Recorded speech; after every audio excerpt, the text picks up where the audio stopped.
Bonjour mes élèves de 3e année lycée collégial, j'espère que vous êtes bien. Dans l'unité d'immunologie, nous avons étudié déjà les micro-organismes. Maintenant, on va étudier un autre chapitre qui est la réponse immunitaire. D'abord, on va commencer par l'introduction. Nous avons vu dans la leçon des micro-organismes que ces derniers existent autour de nous et dans le corps humain. Ce dessin montre les zones où se trouvent les micro-organismes dans notre corps. Donc, les micro-organismes qui sont représentés par les points noirs se trouvent sur les mains, sur les cheveux, sur la peau en général, dans les voies digestives depuis la bouche jusqu'à l'anus, dans les voies respiratoires sauf les poumons et dans les voies génitales et urinaires. Malgré tout ça, il est rarement que ces micro-organismes pénètrent à l'intérieur de notre corps. Pourquoi? Parce que notre corps possède un système de défense appelé le système immunitaire qui permet d'empêcher l'existence des microbes dans le milieu interne. Les questions à poser sont: de quoi est constitué ce système immunitaire? Quels sont les mécanismes de défense ou de lutter contre les microbes pathogènes? Premièrement, les mécanismes de défense immunitaire. Petit 1, l'immunité naturelle. Petit a, les barrières naturelles. Pour déterminer ces barrières, il faut analyser le document 7, page 112 sigma, qui dit que le corps humain est en contact permanent avec les micro-organismes pathogènes. Elle possède des barrières anatomiques qui empêchent l'infiltration de ces derniers grâce à leur sécrétion chimique, comme la salive, la sueur, les larmes, le suc gastrique, et des barrières mécaniques comme la peau, les cils, les muqueuses. Cette image montre ces barrières. Donc les barrières mécaniques sont la peau qui se renouvelle et donne à sa surface une couche de cellules mortes peu favorable à la multiplication des micro-organismes. Il y a aussi des cils qui existent dans les voies respiratoires et les muqueuses qui sont des parois internes existant dans les voies respiratoires génitales, urinaires et digestives. Qui aident ces barrières mécaniques, c'est les barrières chimiques qui sont les larmes sécrétées par les yeux, la salive sécrétée par les glandes salivaires existantes dans la bouche, le suc gastrique sécrété par l'estomac, les sécrétions génitales sécrétées par les glandes génitales annexes, le mucus sécrété par les voies respiratoires et la sueur sécrétée par les glandes sudoripares existantes dans le derme. Maintenant, après ça, on va déterminer le rôle de ces barrières.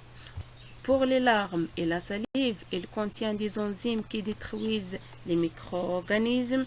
L'acidité du suc gastrique, des sécrétions génitales et de la sueur détruisent aussi les micro-organismes. Et le mucus avec les cils attrape les micro-organismes et les rejette vers l'extérieur. Dans ce document 7, il y a 3 questions. La première question, déduire du texte les barrières anatomiques chimiques du corps.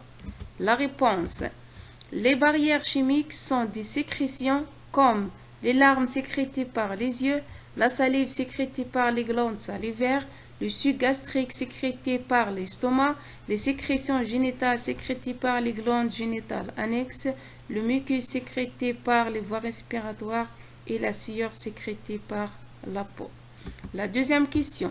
À partir du document 7, déduire les barrières anatomiques mécaniques. La réponse. Les barrières mécaniques sont la peau, les muqueuses et les selles. La peau se renouvelle et contient à la surface de l'épiderme une fine couche de cellules mortes. Les muqueuses constituent les parois internes de voies respiratoires, digestives, urinaires et génitales, et les cils qui existent dans les voies respiratoires. La troisième question. Expliquez comment interviennent les barrières anatomiques pour arrêter les micro-organismes pathogènes. La réponse.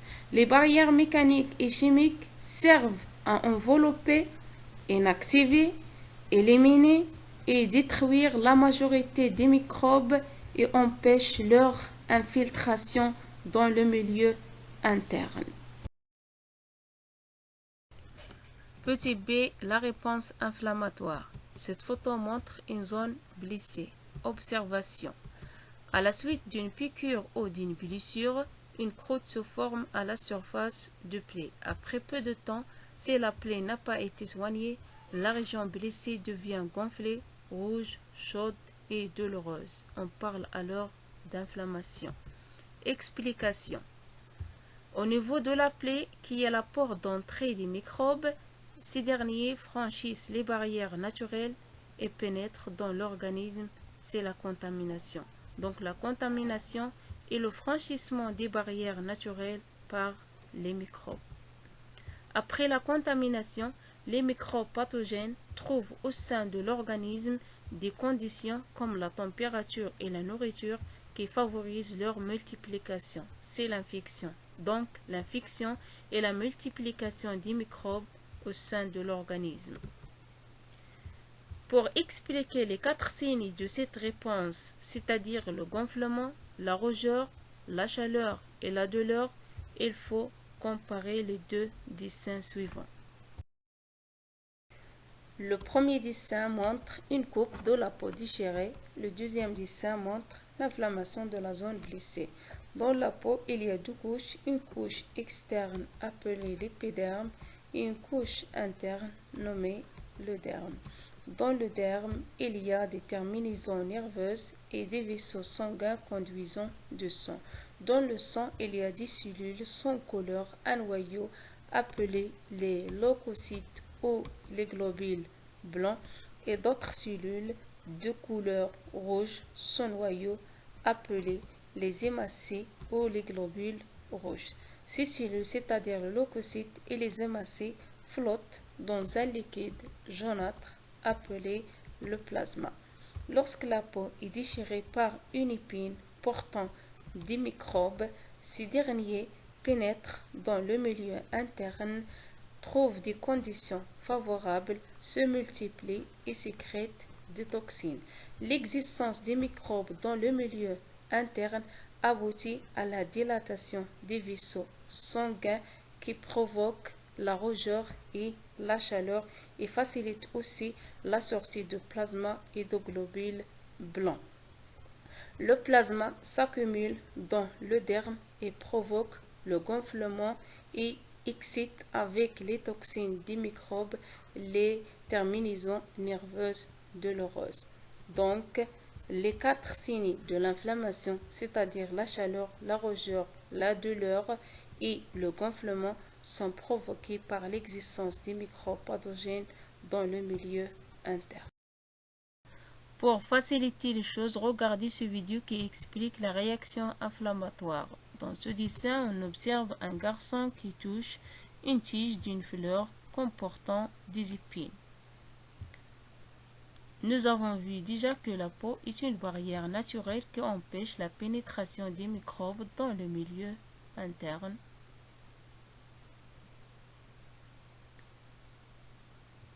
À la suite d'une piqûre par une épine portant des bactéries ou des microbes en général, la peau est déchirée et les microbes franchissent cette barrière et pénètrent dans les tissus. C'est la contamination. Dans le derme, les bactéries trouvent des conditions favorables et se multiplient par division. C'est l'infection. Cette infection provoque la libération des substances chimiques par l'organisme qui aboutit à la dilatation des capillaires sanguins, d'où la rougeur et la chaleur. Le plasma sort à travers la paroi des capillaires sanguins et s'accumule dans le derme, ce qui provoque le gonflement et l'excitation des terminaisons nerveuses douloureuses. Enfin, les polynucléaires traversent aussi la paroi des capillaires sanguins par la diapédèse, se dirigent vers les microbes pour les éliminer un phénomène qui s'appelle la phagocytose.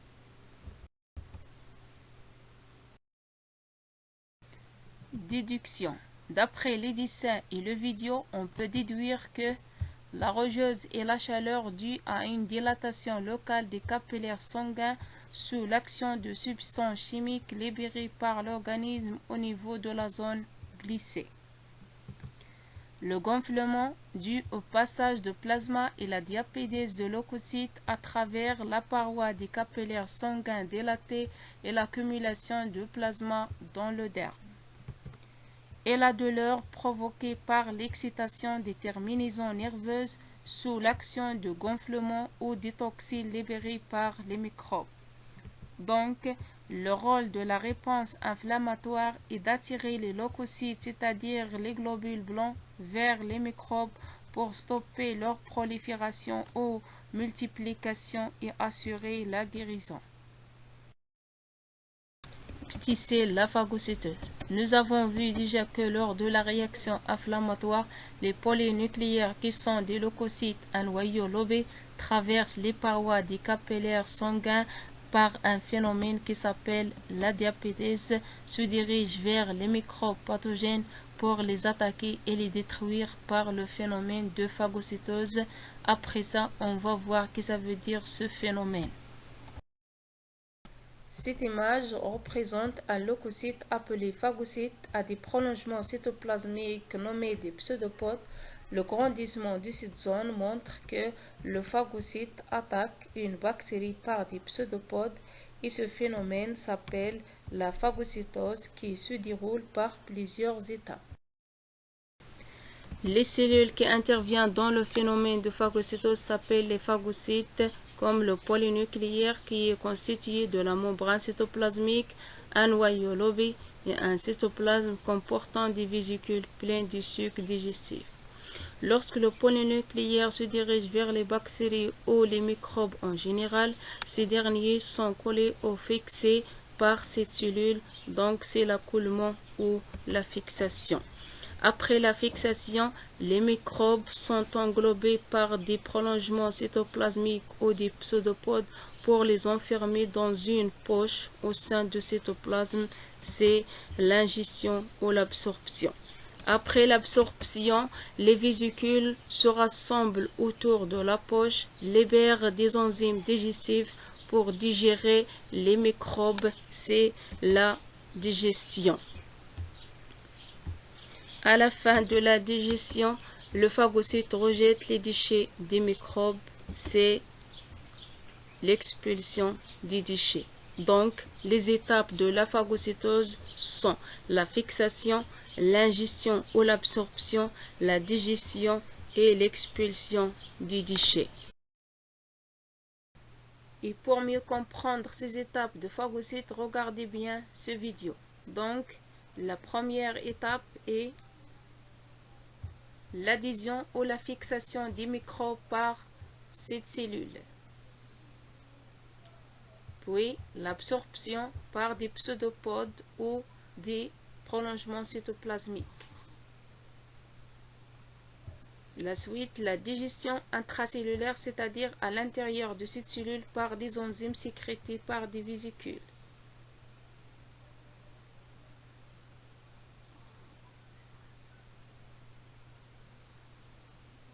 À la fin de la digestion, on obtient des débris cellulaires bactériens qui se rejettent vers l'extérieur. On parle de l'expulsion des déchets.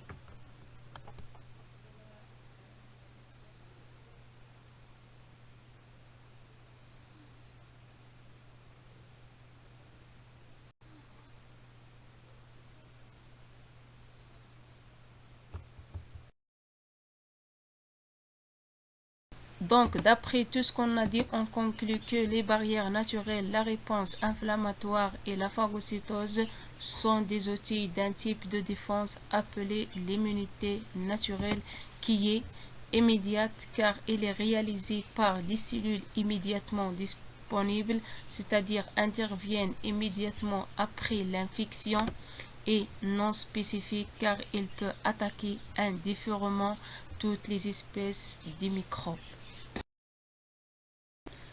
Remarque, si les pôles nucléaires qui sont des phagocytes ne réussissent pas à phagocyter tous les microbes, l'inflammation se prolonge. Dans ce cas, les microbes détruisent les tissus et les phagocytes. Alors, un liquide crémeux blanchâtre se forme au niveau de la zone infectée et ce liquide s'appelle le pus. L'observation microscopique de ce liquide montre qu'il est constitué de plusieurs constituants qui sont les phagocytes, les microbes vivants et morts avec des débris des cellules.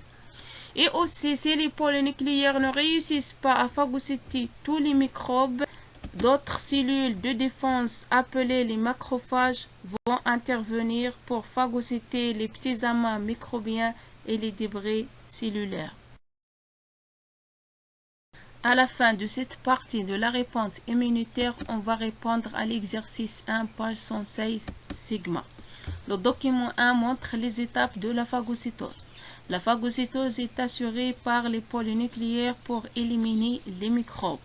La première question est légender le schéma. Le numéro 1 montre une bactérie. Le numéro 2 montre les pseudopodes. 3. La fixation. 4. L'ingestion ou l'absorption. 5. La digestion. Et 6. Le rejet des déchets. La deuxième question est définir la phagocytose. Donc la définition est: la phagocytose est un mécanisme de défense par lequel certaines cellules immunitaires, qui sont les polynucléaires et les macrophages, digèrent des éléments étrangers. Et le document 2 présente des étapes désordonnées de la phagocytose. Pour les classer, on propose les classements suivants: A, B, C et D. La première question est choisir la bonne réponse parmi A, B, C et D. Donc la bonne réponse est C. Pourquoi? Parce que 3 présente la diapédèse de phagocytes, c'est-à-dire que le phagocyte sort à travers les parois des vaisseaux sanguins et se dirige vers les bactéries. A montre la fixation et l'ingestion des bactéries par des pseudopodes de phagocytes. 2 montre la digestion du microbe par des enzymes digestifs. Et enfin, 4 montre la fin de la digestion. Pour la deuxième question, qui est conclure donc les propriétés des polynucléaires, la réponse est: les propriétés sont la diapédèse et la phagocytose. Merci mes élèves pour votre attention.